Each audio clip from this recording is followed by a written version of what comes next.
Allez, salut. Alors aujourd'hui, on va voir une petite chose assez simple. En fait, ça va tout simplement être comment passer donc sans plugin des texture sets de Substance Painter jusqu'à Maya Arnold. Donc en gros, comment procéder à l'étape en fait d'export depuis Substance ici pour venir reconnecter dans l'hyperchat de Maya correctement son matériel. Donc on va faire ça de A à Z. Donc là j'ai vraiment une toute petite props très simple qui est en deux textures sets. C'est pour vous montrer justement deux trois trucs au niveau de la nomenclature. Donc j'ai une petite table en bois et un petit mur. Déjà, on va aller dans le menu Export Textures. Donc Export Textures, en fonction de la version que vous avez de Substance, ça peut peut-être changer tout simplement d'un logiciel, enfin d'une version du Substance à l'autre. Mais honnêtement, ça fait un moment qu'elle n'a pas changé. Alors ici, si on va dans Output Templates, on va avoir tout un tas de presets d'export. Et du coup, généralement, il faut aller chercher son preset. Il est possible d'en créer soi-même à la main. Bon, je pense qu'on passera une petite vidéo un peu expliquer comment faire. Mais du coup, on va aller chercher le Arnold AI Standard. Ici, vous voyez, c'est le Arnold de base qui nous propose du coup un export base color, un export metalness, un export roughness, un export normal, un export height et un export emissive. Donc c'est pas mal, c'est des maps qu'on utilise en Arnold. Moi je vais tout simplement créer ici sur copy. Comme ça je vais pouvoir appeler, en fait je vais pouvoir customiser un peu la nomenclature et tout sans perdre le truc par défaut. Donc je vais l'appeler Arnold Custom Tuto, on va l'appeler. Et donc ici, si on la clique, déjà, on remarque une petite nomenclature avec par exemple $mesh, $textureset, base color. Donc déjà, ces noms qui sont à la fin du naming, ici, donc base color, metalness, roughness, on va les laisser comme ça, c'est le nom de la map, c'est assez important. Il peut arriver que dans un brief projet, vous ayez à les nommer un petit peu différemment, mais là, en l'occurrence, on va pas les toucher. Nous, ce qu'on va toucher, c'est ici le $mesh. En fait, on va l'enlever, on va laisser $textureset. $textureset, qu'est-ce que ça va faire? Ça va prendre le nom de la textureset list. En gros, là, ça veut dire que en fait, j'ai une seule géométrie dans mon FBX, mais qui utilise plusieurs sets de textures. Donc le $textureset, l'avantage c'est qu'il va vraiment bien renommer les maps pour que moi quand j'arrive dans Arnold, je sache bah, quoi plug, quel matériau créer avec quelle map. Le $mesh on va l'enlever. Le $mesh en fait ça va reprendre le nom qu'avait votre mesh au moment de l'export. Donc en fonction du projet dans lequel vous travaillez, des fois ça peut être intéressant d'avoir $mesh plutôt que $textureset. On peut ajouter, vous voyez si vous cliquez sur le petit dollar, ici vous avez un autre dollar qui est le $project.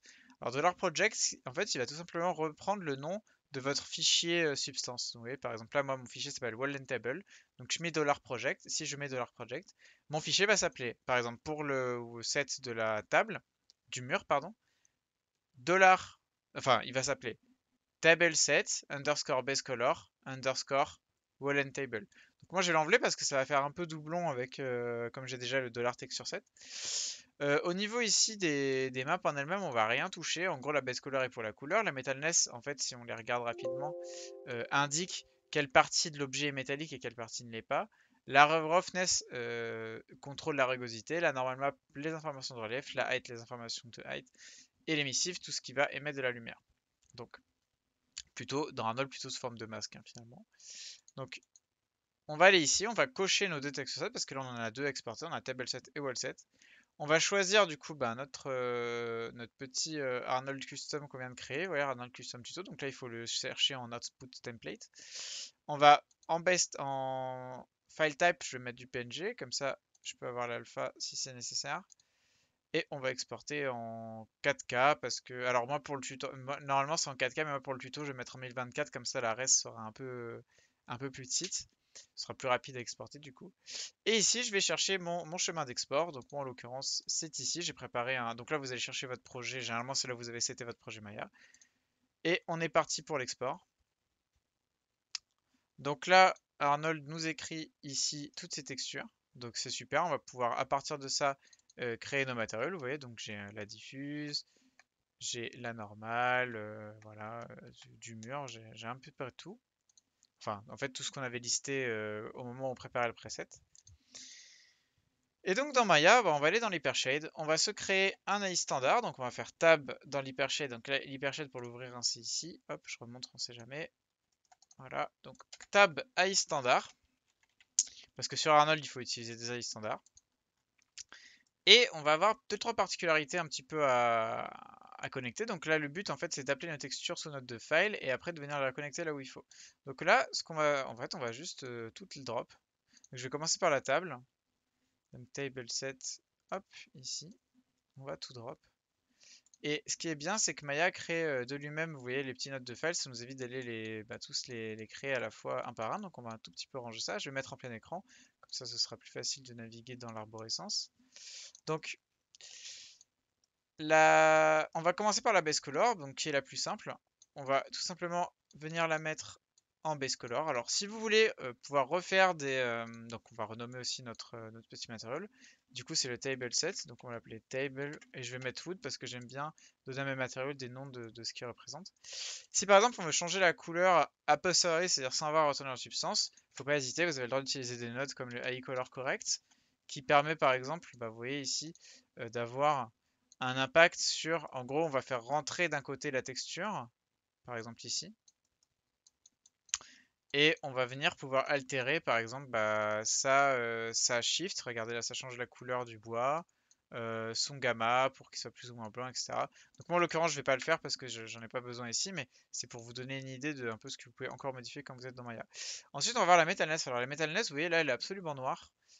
Du coup moi ce que je vous conseille de faire quand elle est totalement noire, c'est de ne pas utiliser la map. Parce que en fait noir ça veut dire que en gros la capacité la metalness est à 0. En gros 0 donc noir en metalness ça veut dire que rien n'est métallique dans le matériel. Et donc autant laisser noir ça évite d'avoir des pixels chargés pour rien, une bitmap. Auquel cas si vous voulez la connecter, des fois c'est un peu tricky parce que vous voyez la metalness on ne voit pas le canal ici, il est pas affiché. Donc généralement ce que je fais moi c'est que je crée en fait un petit node de file vide. Après, je clique ici pour afficher quels canaux reçoivent une map. Et là, je plug ma metalness ici. Ou en autre color, plutôt en autre color R. Voilà. Mais bon, là, on va tout supprimer parce que de toute manière, on n'en aura pas besoin sur ce petit asset. Je vais retourner dans la vue normale. Ensuite, on va utiliser hop, la rugosité. Donc la rugosité, vous voyez, en fait, quand c'est vert comme ça, c'est que c'est un canal. Enfin, en gros, là, si vous essayez de plug la outcolor RGB à la specular roughness. Le problème, c'est que, vous voyez, ça c'est une information RGB et lui il veut juste une grayscale. Donc on va sortir par exemple que le canal rouge, on va venir récupérer ici dans roughness. Donc en gros, comment comprendre un petit peu ce qui se passe là?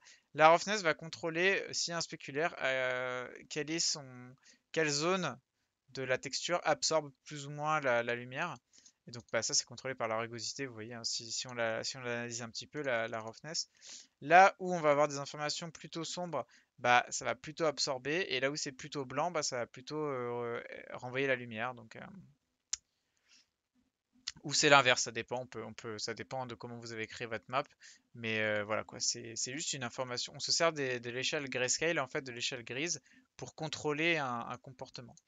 Ensuite, il y en a une qui va être assez importante à caler, c'est la normale. Donc la normale, c'est un peu particulier. Déjà, on va la passer en RAW, on va pas la laisser en... Vous savez, en fait, quand vous importez un PNG ou voilà, une texture, en fait, globalement dans Maya, elle va avoir une manière on va avoir une manière de gérer la color space. Pour une normale, moi, je vais toujours mettre les choses en RAW.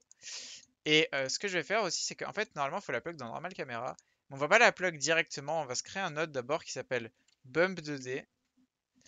Et on va d'abord envoyer la out alpha de la normale dans le bump de D1 et envoyer ensuite le résultat ici. Et bien penser, vous voyez, quand vous cliquez, à régler le bump parce que le problème c'est que là le bump va être très très fort et généralement on va plutôt être sur des valeurs de 0,01. C'est très rare que vous mettiez un bump à 1 sur Maya, sinon il va vraiment être insane. Et il nous restera du coup la height map, donc la height map qui agit comme un displacement. Donc c'est pour ça qu'en fait ça vient pas se plug dans le AI standard ici. On est obligé de créer ici un displacement shader. Donc on va créer un displacement shader ici.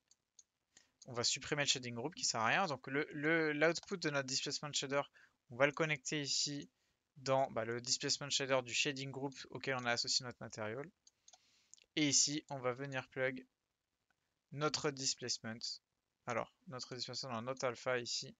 Et grâce au scale, on pourra régler la hauteur de displacement. Il faut faire vraiment attention, sachant que sur Arnold, quand vous allez utiliser un displacement, pensez toujours, donc là en l'occurrence moi c'est la table, Ici, il faut toujours aller cocher le Arnold. Quand vous allez dans Arnold, ici, vous allez dans l'onglet subdivision.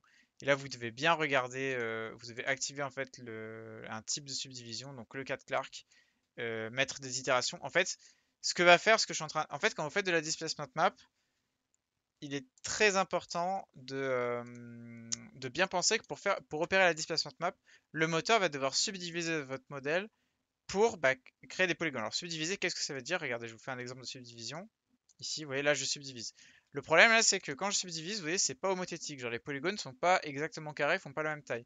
Donc, il faut penser à bien ajouter des faces pour bien faire la subdiv. Vous voyez, là ça, c'est subdivisable correctement. Ok? Donc, pensez toujours à ça.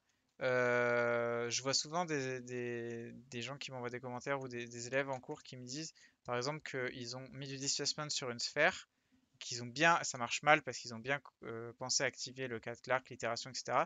et que leur cube devienne sphère. C'est tout simplement parce que leur cube n'a pas assez d'edge et que du coup, quand ils subdivisent, ben, ils deviennent sphère.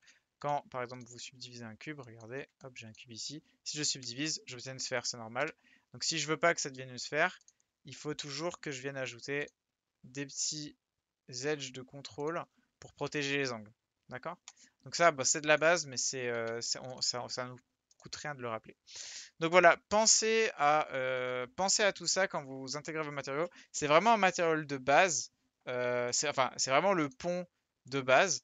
Et dans une vidéo un peu plus avancée, on va voir à quoi ça ressemble et du coup, essayer de faire un peu de jouer un peu avec Arnold, de faire un peu de rendu. Voilà, merci beaucoup et à très bientôt pour une prochaine vidéo.